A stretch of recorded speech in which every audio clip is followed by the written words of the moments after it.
রাষ্ট্রকে তারা পুনর্গঠন করবে এবং এর অর্থ এটাই বোঝায় যে আমরা যে ধরে নিচ্ছি যারা আমরা বেশি বয়স রাজনৈতিক দলগুলো শাসন করি আমরা আমাদের নিজের মতো সেই আগের মতোই সনাতন চিন্তায় আবদ্ধ। চেকস অ্যান্ড ব্যালেন্স নিয়ন্ত্রণ করে, তাদের মধ্যে মুখ্য হচ্ছে সামরিক বাহিনী, মুখ্য হচ্ছে জুডিশিয়ারি।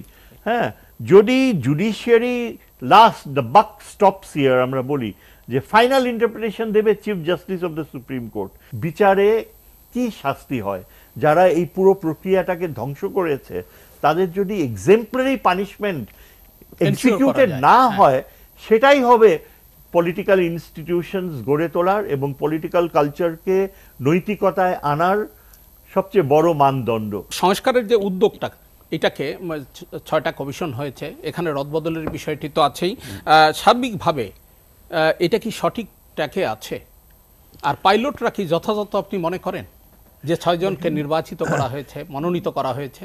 দেখেন, এই পুরা বিষয়টাই যেভাবে উত্থাপন করা হয়েছে দেশে, এটা একটা মৌলিক বিষয়। আমরা কিন্তু করি, আমাদের যে একাডেমিক লেভেলে আমরা যে পড়াশোনা করেছি নিরাপত্তার প্রেক্ষাপটে ও পররাষ্ট্রনীতি প্রণয়নের প্রেক্ষাপটে, আমরা এই যে পলিটিক্যাল ইনস্টিটিউশনস বলি, রাজনৈতিক প্রতিষ্ঠানগুলো, এগুলোকে আমরা আমাদের ডিসিপ্লিনে আমরা মনে করি যে অ্যাবসলিউটলি সম্পৃক্তি রয়েছে পলিটিক্যাল কালচারের সাথে।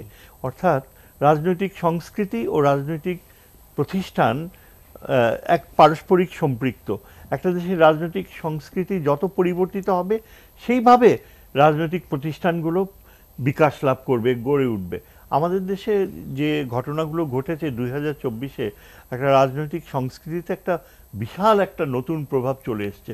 সেটা হচ্ছে নতুন প্রজন্ম, এবং নতুন প্রজন্ম পুরনো প্রজন্মের চিন্তাধারা, ব্যাপ্তি, স্বাধীনতার মূল্যবোধ সব কিছুই প্রশ্ন করেছে এবং অনেক ক্ষেত্রে প্রত্যাখ্যান করেছে।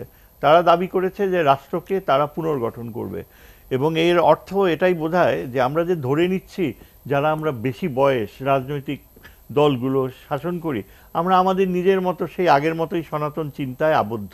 এটাই রাজনৈতিক সংস্কৃতি। কিন্তু যে নতুন রাজনৈতিক, যেটাকে আমরা আমাদের ডিসিপ্লিনে বলি রেলেভেন্ট পলিটিক্যাল কালচার, প্রাসঙ্গিক পলিটিক্যাল কালচার হচ্ছে এই যে নতুন প্রজন্ম, এরা প্রচণ্ড শক্তি নিয়ে তারা ব্যবস্থাকে ভেঙে ফেলেছে এবং যেহেতু তারা ভেঙে ফেলেছে তারাই এর দাবিদার যে আমরা এই পুরো ব্যাপক যে ধ্বংসাত্মক বাস্তবতা, এটাকে আমরা নিয়ন্ত্রণ করব।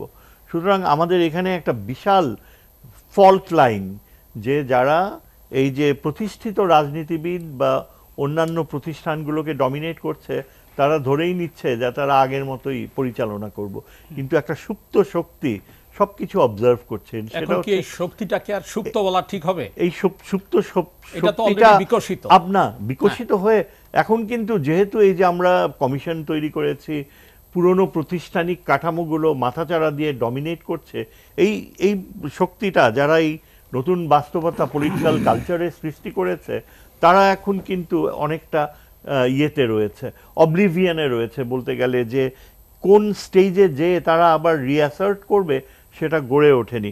এখন আমাদের মূলত হচ্ছে কি পলিটিক্যাল কালচারটা মনস্তাত্ত্বিক, আর প্রতিষ্ঠানগুলো হচ্ছে বাস্তব প্রতিফলন, আমলাতন্ত্র থেকে নিয়ে সবগুলো। এখন মনস্তাত্ত্বিক যে বাস্তবতা সেটাকে আপনি বাদ দিয়ে এই যে প্রাতিষ্ঠানিক সংস্কার, এটা পুরাটাই কিন্তু একটা হলো জিনিস। এবং হলো বলেই বিএনপি বলেছে তার সেক্রেটারি জেনারেল যে পার্লামেন্ট ঠিক করবে সংবিধান কি হবে। এরা কারা? দেখেন, এখানে কিন্তু মৌলিক প্রশ্ন তারা রেইজ করেছে, যেটা পার্লামেন্ট জনগণের elected representatives, they will decide. কাজে এরা এই বিএনপি একটা মুখ্য রাজনৈতিক দল, তারা পুরা বিষয়টাকে আরেকটা অন্য নতুন একটা পর্যায়ে নিয়ে এসছে, এবং যেটা সনাতন ধর্মী অধিকার যে parliament decides the fate of the constitution. কিন্তু আমরা কি দেখেছি যে একজন মহিলা সে নিজের একক ক্ষমতায় পুরা প্রাতিষ্ঠানিক ব্যবস্থাটাকে ভেঙে ফেলেছে।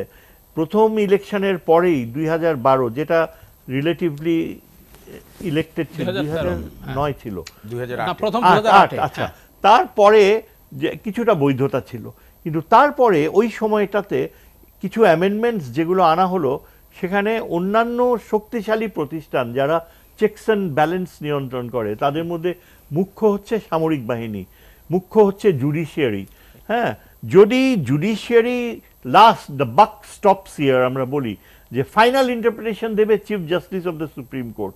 মার্কিন যুক্তরাষ্ট্রে আমরা দেখি যে চিফ জাস্টিস কিন্তু বলে, তার মধ্যে সুপ্রিম কোর্ট ইন্টারপ্রেট করে। এই যে ট্রাম্পকে সরাবে, সেখানে আবার একাডেমিক লেভেলে যারা রয়েছে শিক্ষকতায়, ল স্কুলগুলা, তারা প্রভাব ফেলে ইন্টারপ্রিটেশন অফ দ্য সুপ্রিম কোর্টকে। এখন আপনি দেখেন ট্রাম্পকে সরানো বা এই যে এখন নৈতিকভাবে আমেরিকার ইলেকশন প্রক্রিয়া এগুচ্ছে, এই নৈতিকতা ও মূল্যবোধকে ডিফেন্ড করছে হার্ভার্ড ল স্কুলের একজন অধ্যাপক, লরেন্স স্ট্রাইপ তার নাম, বারবার চলে আসে। কিন্তু আমাদের এখানে কি হয়েছে, এই যে প্রধানমন্ত্রী, তথাকথিত প্রধানমন্ত্রী, ওই প্রথম সময়টাতে যখন তার কিছুটা বৈধতা ছিল, তখন সে একেবারে সুপ্রিম কোর্টকে অকার্যকর করে ফেলেছে। তিনি এমন অ্যামেন্ডমেন্ট এনেছেন তারপরে যে সামরিক বাহিনীর কোনো রোলই থাকবে না। তার মানে সবচেয়ে বড় ভ্যানগার্ড যারা কনস্টিটিউশনাল লেজিটিমেসি, বৈধতা প্রোটেক্ট করার, একটা হচ্ছে সুপ্রিম কোর্ট, আরেকটা হচ্ছে জুডিশিয়ারি, আরেকটা হচ্ছে সামরিক বাহিনী। সামরিক বাহিনীর রোল হচ্ছে বল প্রয়োগ করে, ডেটারেন্স পাওয়ার, নিবারক ব্যবহার করে বাধ্য করা এক্সিকিউটিভকে যে আপনি সীমা লঙ্ঘন করবেন না। কিন্তু এই সীমা লঙ্ঘন করার ব্যবস্থা করে ফেলেছে সামরিক বাহিনীকে পঙ্গু করে, চিফ জাস্টিসকে মানে শারীরিকভাবে লাঞ্ছনা করে, দেশ থেকে বিতাড়িত করে। তখনই কিন্তু ইনস্টিটিউশনসগুলো ভেঙে যায়। এবং এজন্যই আমি বলছি this is the political culture of Bangladesh, যেটা ইভলভ করছে। এটাকেই চ্যালেঞ্জ করে, এই পলিটিক্যাল কালচারকে চরম ধিকৃত করে নতুন প্রজন্ম রিজেক্ট করেছে। আজকে আমরা একটা সেমিনারে আলোচনা হচ্ছিল, এবং আমাদের ওই শারমিন মোর্শেদ একজন অ্যাডভাইজার, তিনি এক খুব গুরুত্বপূর্ণ কতগুলো কথা বললেন, এবং তাদের রিয়েলাইজেশন ছিল এমন যে নতুন প্রজন্ম পুরনো প্রজন্মকে প্রত্যাখ্যান করেছে, তারাই এখন ঠিক করে দেবে ভবিষ্যৎ। এর কেন? দুর্নীতি, চরম এক নায়কতন্ত্র, এবং আবার সেই পুরনো ধাঁচে ফিরে যাওয়ার প্রবণতা।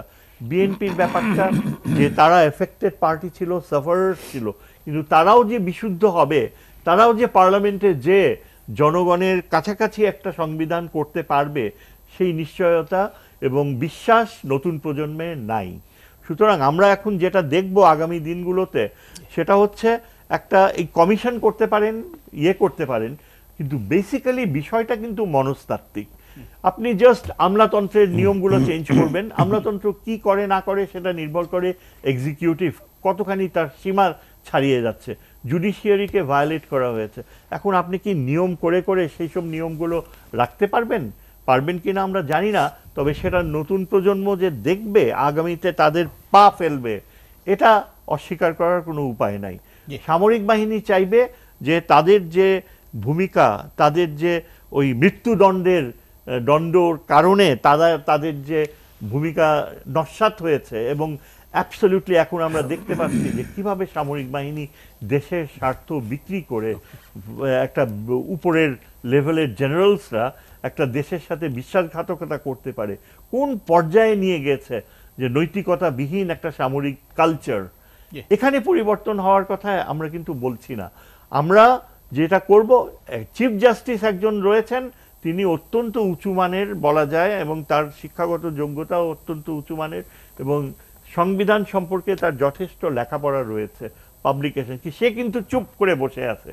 আমাদের সংবিধান রচয়িতা হিসাবে ডমিনেট করার জন্য আসছে মার্কিন যুক্তরাষ্ট্রের এক নিভৃত পল্লীর বিশ্ববিদ্যালয়ের এক অধ্যাপক, তিনি ডিস্টিংগুইশড প্রফেসর বলা হয়, এবং তার কিন্তু এমন কোনো অতীত অভিজ্ঞতা নাই যার কারণে আমরা বলতে পারি যে সংবিধানের জন্য সে কোনো কার্যকর ভূমিকা রাখতে পারে।